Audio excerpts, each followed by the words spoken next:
Loyalam E-PAO tabi bakutima po hitram susmitana namitangi po pizari aham dapat headline. Kangpokpi Distki Jalayarong Furup na Kundaba Wafong Bileski Bananagi Farm Sakandaba Singna May Thadoklamle Manipuri yauna North East ki State Tareta SIR Tauragani Hari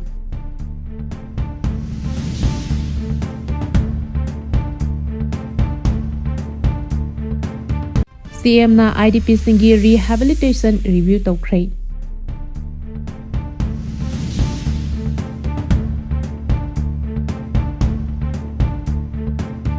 Pausanong Pijari Kangpokpi Distki Jalayarong Furup na Kundaba Wafong Bileski Bananagi Farm Sakandaba Singna May Thadoklamle Kangpokpi Distki Kangchup Gyalzang Subdivision ki Manung Chanba Wangfong Inpui Village ki Khunja Singna Lam Ekar Rumda Semgatpa Banana Lafoi gi Farm ama Sakandaba Singna May Thadoklamle Wafong Village adu Jalayarong Furup ki Miyoi Singna Kundabani Hariba Banana Farm adubusu Wafong Village ki Khunja Singna Hokiba Chahi Taragi Mamangdagi wana Semgat Charakibani Hari Presna Phangba Paugi Matung ina ngasi ayuk pung tara rom tabada Banana Farm adu mai chakle haina khanglakibani Ningtham thagi matam oibana lafu sing adugi akangba mana sing yan thaduna leiba amati farm adugi manungda akangba napi kaya hauba maramna mai adu thuna yangna sandoknabagi maram oikibani hari Khunja singi matung ina Banana Farm mai tharamliba adu kuki militant sing generamba yai hari adu moinamak hauzi phawagi oinadi mai adu kanana tharamlibano haiba chapchana khamangamdri Kangchup Gyaljang Subdivision amasung Kangpokpi District ki Jalayarong Singna Khundaba mafam singna naknana leiba chingmai singda pakshana popi thajilakpadagi Jalayarong United Front ZUF na mamang thadagi hongna akanba operation chathaduna popi pami singya thapagi thabak chathakibani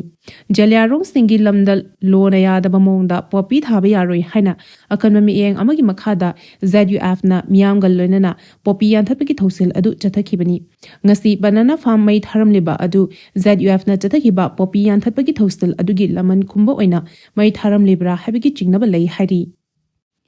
Manipuri yauna North East ki State Tareta SIR Tauragani Hari Election Commission of India ECI na Manipuri yauna Awang Nopoki State Taret ki Chief Electoral Officer CEO singda April gi lisingani kuntaruk tagi horaga Special Revision SIR gi thabak thoram sing thuna loishina bakhangankrai SIR asi voter list amuk hana update tawba amadi lana yauriba missing semdoknabagi damak pangthokpani ECI gi directive asigi makhada yauriba North East ki state singdi Arunachal Pradesh Manipur Meghalaya Mizoram Nagaland Sikkim amadi Tripurani State sing asigi dama groundwork thuna rub up tawnaba nirwachan sadan gi email amadi speed post kuthangda CEO singda khangalakrai Directive asida Assam yaukide akhanaba report na haikibagi matung ina Assam da handak election pangthokadoriba asika mari lenana legal gi oiba maram singna state asida list asida yahon kidamani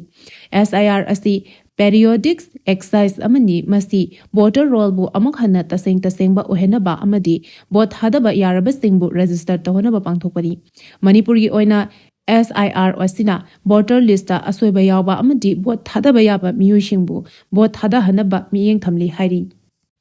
CM na IDP singi rehabilitation review tokrai Manipur gi Chief Minister Yumnam Khemchan Singh na ngasi nungthil Secretariat ta senior official singa unaduna internally displaced person IDP singbu amuk hana mayum da hanjal hana bat tongan ba thabak thoram singi matangda review meeting pangthokrai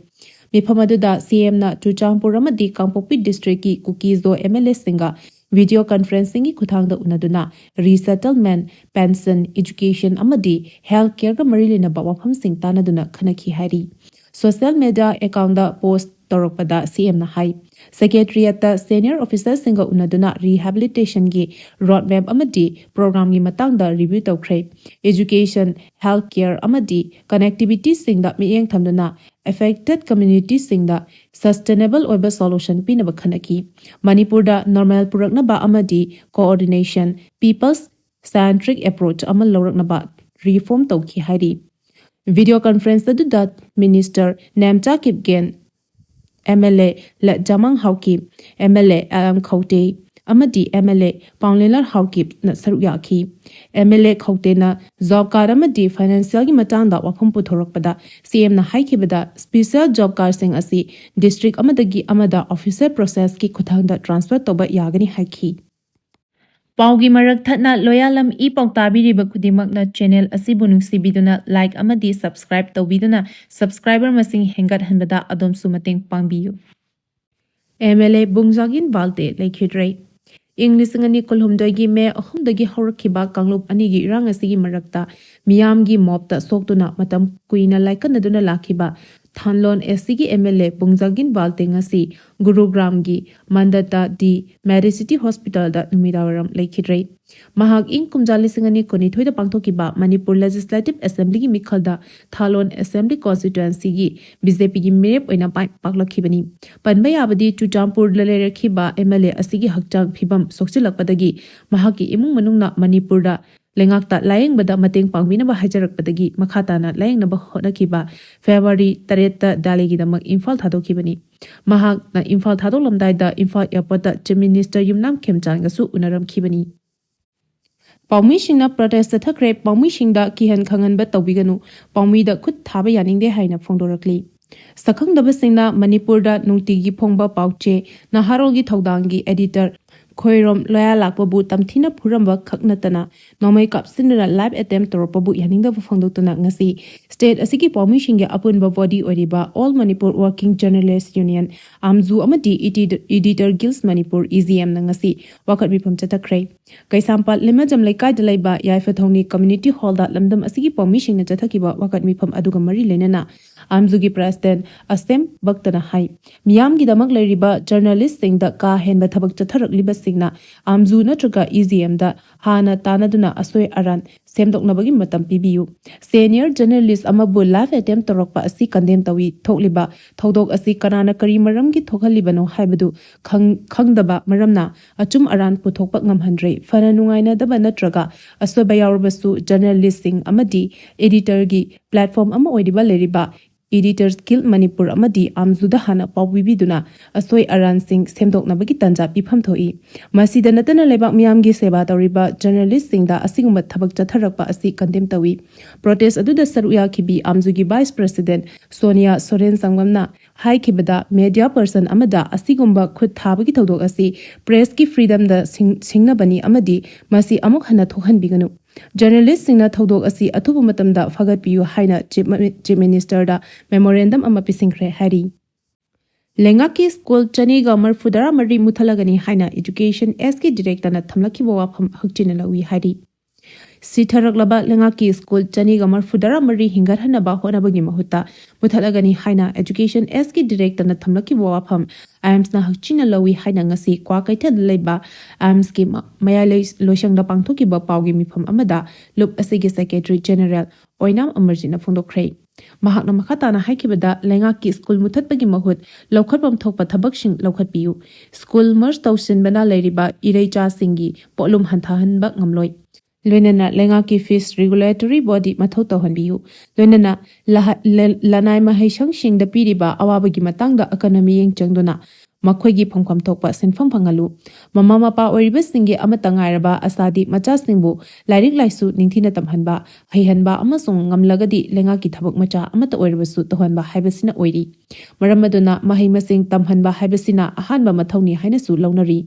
Central Government ki tongan ba scheme singi makhada Lengaki mahaisang singda lemna admission lairik Firol amasung nomagi chara ama lemna pizaduna afaba mahairoi puthoknaba honari paikhaliba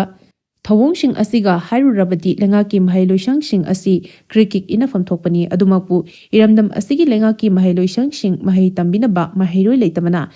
thonglon kiba school thiba phangdaba mahairoi thiba phangdaba kaya su yaure aduga private school singna leptana masing hengalakpa aduga Lengaki school singna nongmagi masing hantarakpana mipainingai oiba phibam ama yokshilale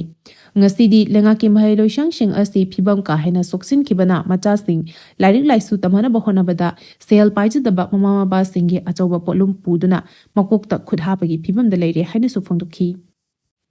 DPF asi chumnagi political movement natte Democratic People's Movement amasuni haina sanayamana fundorakli Democratic People's Front DPF Manipur asi chumnagi icham chamba political party amana te masi Democratic People's Movement amasuni haina ngasi Thobal District ki oina DPF nongna saphongbagi thorong mari lenana UNLF ki former chairman RK Megena phonokrai ngasi Thobal Khetri lekai ki block B da paktokiba thoram aduka mari lenana RK Megena makhatana haikibada nongna saphonglaba Democratic People's Front Manipur gi mirep sing mikhalda bai pahanabagi damakta Democratic Movement amachangi mikhalda thengnagadoriba asi money power amasung muscle power asigi mathakta EVM suni mikhalda EVM sizinabana sakti pairibasingna makhoina kahaningliba miyusing adu irai laina kahanba ngami haina mipum tingna khangnaraba waphamni aduna changsingadoriba Democratic Movement asi Araiba iho amanate masigidamak miyamna sem saba hobiyu haiki thoram aduga mari lenina front asigi president Rajiv Kumar na haikibada mikhal asida phongna lamba thingnasi mirep lairaba singi marakta ningthina debate tawnaduna miyamna fare haiba afaba matik chaba miyusing adu khanjasanu front asigi oinadi mikhalda mirep oribasing mai paktaba yade haina sel siki ama seloi yeloi prajana khalaga thagapiyu haiki Proposal tharamdabadagi mahairoi lising mangagi career mangadore haina mahairoi shingna phongdorakli